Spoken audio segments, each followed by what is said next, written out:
ऐसे ही और भी वीडियोस को देखने के लिए देसी फाइट के YouTube चैनल को सब्सक्राइब करें और बेल आइकन दबाना ना भूलें। हमारी दुनिया ने बहुत सी घटनाओं का सामना किया है, जिनमें कुछ घटनाएं अच्छी रहीं और कुछ बेहद डरावनी और भयानक। इजराइल का बनना, द्वितीय विश्व युद्ध और 9/11 जैसे हमलों ने पूरी दुनिया पर अपना असर छोड़ा है।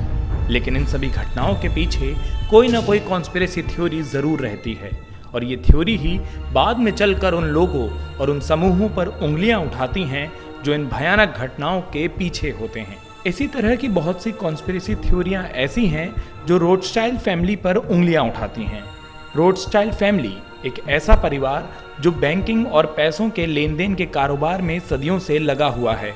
कई लोग इन थ्योरियों को सही मानते हैं और कोई इन्हें पूरी तरह से नकार देता है। तो आज अपने इस पहले एपिसोड में हम बात करने जा रहे हैं रोथस्चाइल्ड फैमिली की, जिनका जिक्र पूरी दुनिया में होने वाली हर बड़ी घटना के दौरान किया जाता है।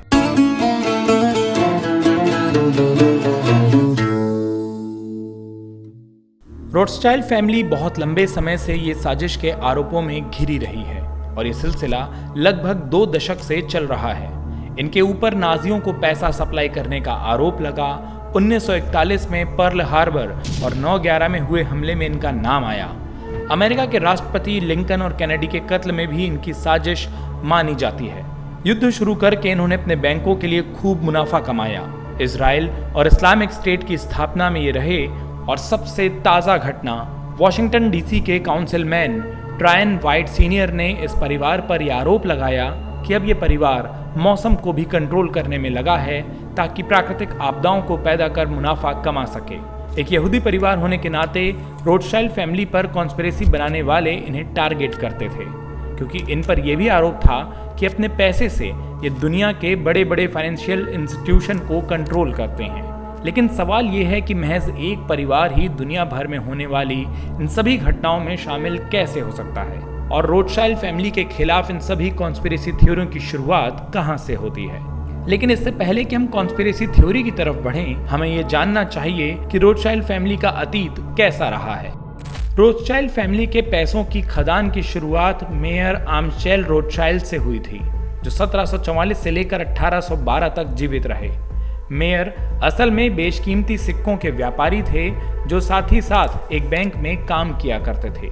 एक यहूदी बैंकर होने की वजह से आज के जर्मनी और पहले होली रोमन एम्पायर के हीस्केसल के रहने वाले विलियम 9 पर इनकी नज़र पड़ी, क्योंकि कुछ धार्मिक कारणों की वजह से ईसाई अपने पैसे किसी को उधार नहीं दे सकते थे। इसलिए कई लोग यहूदियों को उनके पैसे संभालने के लिए रखा करते थे। मेयर पैसों को इन्वेस्ट करने के लिए इस कदर माहिर थे कि बहुत जल्द बहुत से बड़े परिवारों ने उन्हें इस काम के लिए हायर कर लिया। अब राजा किस चीज़ में अपना पैसा इन्वेस्ट करने जा रहा है, इस चीज़ का ज्ञान तो सबसे फायदे वाला ही ज्ञान था, और इसी को देखते हुए मेयर ने फ्रैंकफर्ट में अपना खुद का ही एक बैंक खोल लिया। रोथस्चाइल्ड फैमिली के लिए चीज़ें उस समय और भी बड़ी होने लगी जब मेयर के घर 5 बेटों ने जन्म लिया, और मेयर ने इन 5 बेटों को भी बैंकिंग की ही लाइन में डाल दिया। इन बेटों के बड़े होते ही मेयर ने अपने पहले बेटे को अपने द्वारा फ्रैंकफर्ट में खोले गए बैंक को संभालने के लिए भेज दिया, और बाकी 4 बेटों को वियना, नेपल्स, पेरिस और लंदन भेजा ताकि वहां जाकर वो और बैंक खोल सकें। 19वीं सदी की शुरुआत तक रोथस्चाइल्ड फैमिली यूरोप की सबसे अमीर फैमिली बन चुकी थी। एक तरफ जहां मेयर के 5 बेटों और उनके उत्तराधिकारियों को ऑस्ट्रिया के राज्य में ऊंचा पद दिया गया और बहुत से महत्वपूर्ण लोग इन्हें जानने लगे, वहीं दूसरी तरफ इनकी तरक्की और पैसे से कई लोग जलने भी लगे। 19वीं सदी एक उग्र यहूदी विरोधी समय था।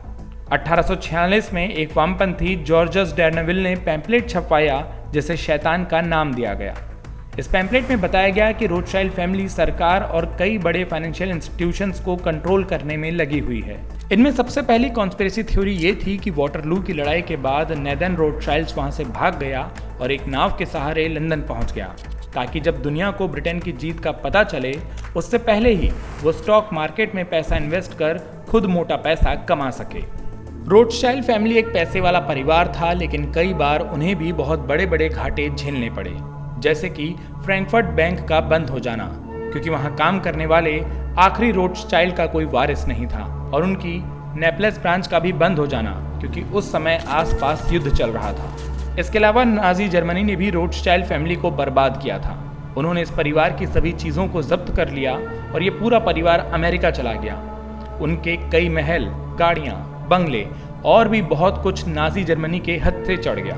रोथस्चाइल्ड फैमिली के बैंकों में पड़े पैसे भी नाजी जर्मनी की अमानत बन गए और ये ही उस कॉन्स्पिरेसी थ्योरी का सच है जो कहते हैं कि रोथस्चाइल्ड फैमिली ने नाजियों को पैसा सप्लाई किया था। नाजियों ने इस परिवार की उस शाखा को भी बुरी तरह लूटा जिसका कारोबार फ्रांस में था। युद्ध के बाद इन्हें महज अपना बैंक ही वापस मिला जो 1982 में रोथस्चाइल्ड फैमिली ने फिर से खो दिया, क्योंकि उस समय फ्रैंकोइस मिटेरैंड की समाजवादी सरकार ने सभी बैंकों को सरकारी घोषित कर दिया था।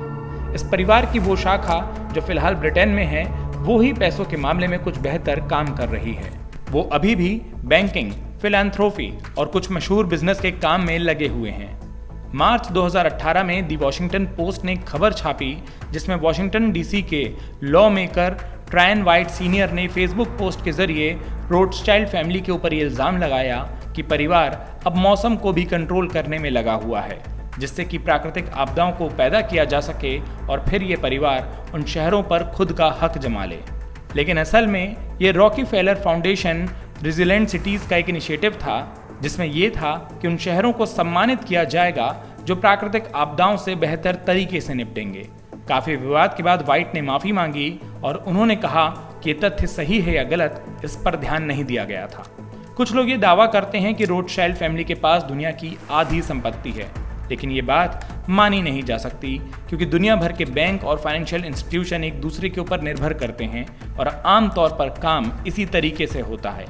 तो ये बात भी किसी न किसी कॉन्स्पिरेसी थ्योरी का ही हिस्सा लगती है।